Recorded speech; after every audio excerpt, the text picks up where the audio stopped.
This is the TFT casing for the 6565.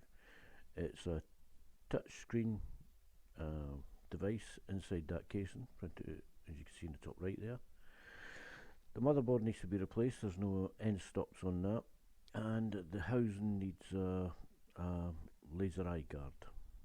Now the print area is that large wooden area, and there are no end stops on it, it rattles off the side, so the new motherboard has to make sure that it covers just the print area, A2, 2A3 or 4A4.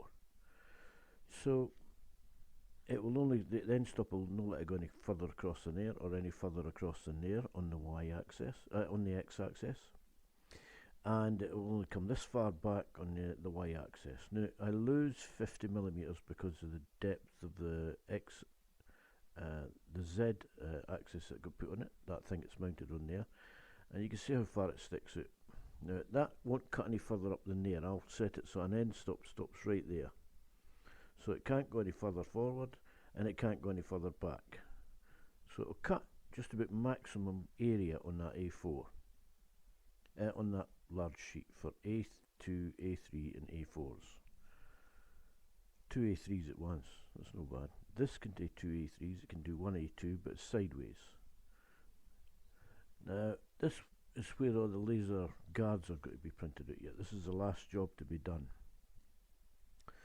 The perspex is getting bought, it's to come from America. It costs more for postage than it does for the plastic, and it's 2 12-inch sheets.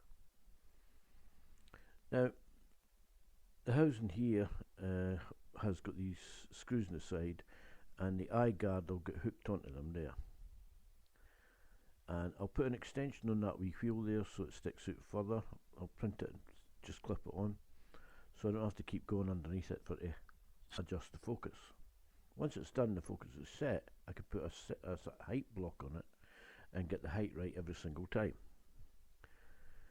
Now there'll be at the back of this, when it's hooked on there, you'll only see the laser at the front and partially at the sides, but at the back you won't see any light coming from it at all. It will be completely covered in at the back, maybe even the sides as well.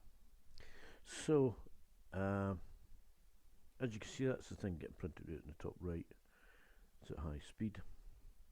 Now this one on the Z axis means that it can be raised and lowered for cutting.